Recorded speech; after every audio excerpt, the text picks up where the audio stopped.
Hi everybody. Today I'm going to be talking about The Power of Habit by Charles Duhigg, why we do what we do in life and business.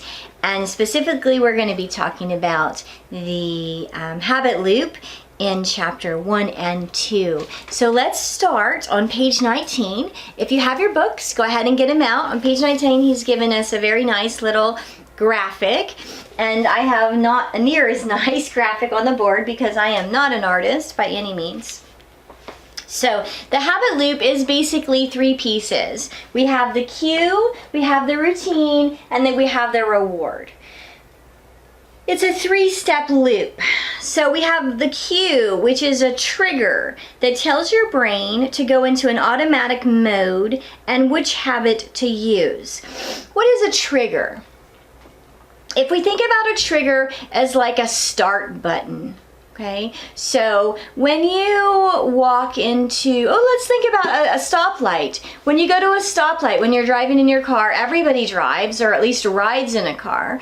When you're at a stoplight and you have three lights, you have green, yellow, and red, and the green light comes on, it means go. The yellow light comes on, in my case, it means slow down or stop. In Mr. C's case, it means speed up and go through the intersection. Or you have red, which means stop, hopefully, if you're following the laws. So this is a kind of trigger. The cue tells us what to do. Which of the millions of actions in our brains that we have do we automatically need to do? We don't think about it, we just boom, respond, boom, respond. That's the habit loop, okay? Then we have the routine. And the routine is interesting because a routine isn't necessarily a physical routine. According to Duhigg, it can be physical, it can be mental, or it can be emotional. Now sometimes, I don't know about you, but sometimes I'll find that something happens and my brain goes on this mental loop and I find myself going down the rabbit hole, Alice's rabbit hole, which is an idiom that means to go down into this place that I don't even want to go, and it's like I'm out of control, and how did I even get here? Mentally, it's like a loop.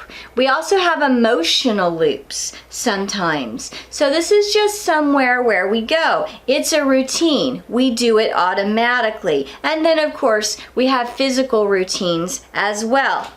Finally, the routine leads to the reward. And the reward helps our brain figure out if this particular loop is worth remembering for the future. Theoretically, we've only established good habits. Now, we all know that we have bad habits because every single one of us have bad habits, which is interesting because we have to ask ourselves, if we have bad habits, then what kind of reward did we get from it? Well, there was something. We got something positive out of it that our brain said, okay, we like it. There's something that we're getting. So here is the loop. We have the cue. The cue tells us, oh, this thing is happening. So because this thing is happening, we automatically, boom, snap into this routine. This is the routine that we do. And then with this routine, we get this reward. We like it, it works, and so it goes on and on and on, and it's automatic, and then that's what we do. It's pretty easy to understand.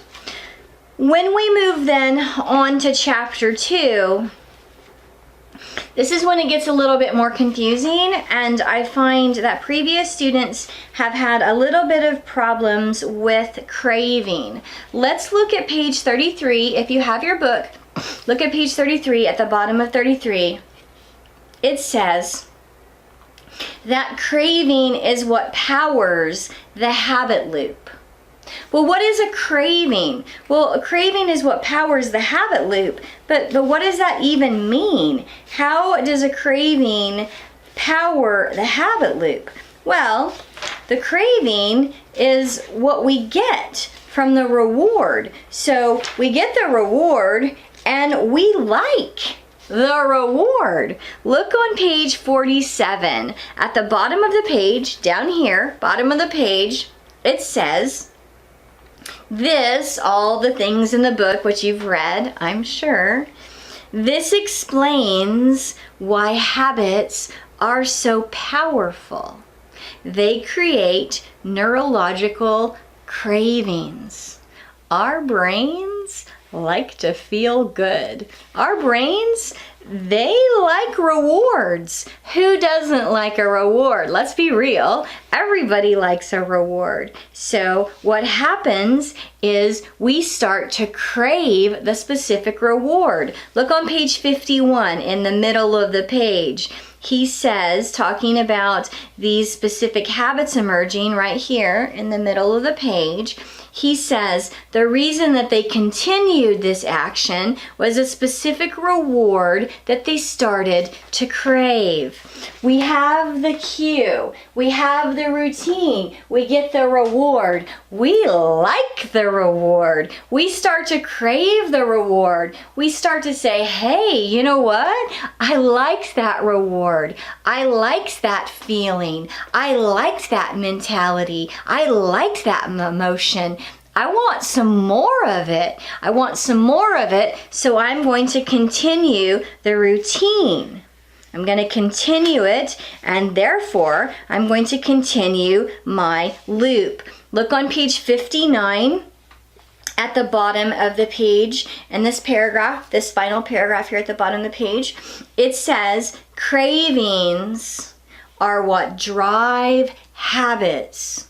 If you have a habit in your life that you've tried to break and you haven't ever been able to break it, it's because you have a craving, and there's something in that habit, there's some kind of reward that you're craving. You're craving something and it's driving that. Figuring out how to spark a craving is what makes creating a new habit easier. This particular chapter is about selling things, and that's what marketers do. They try to sell us stuff. They try to make us want things. This is what I try to do in the classroom. I try to make you want knowledge. And let me tell you, it's hard. It's really hard to make someone crave something. It's hard to make yourself crave something.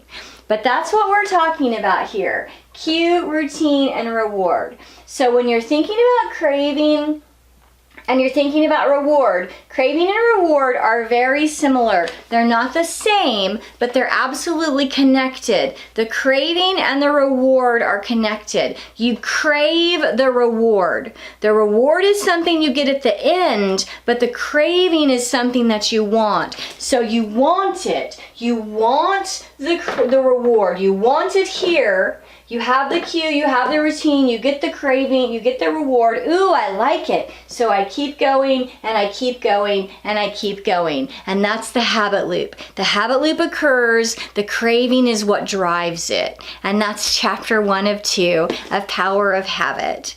The next video we'll be talking about chapter 3, and chapter 3 is how we can break those bad habits. I encourage you to watch it after reading chapter 3. Have a great day, everybody.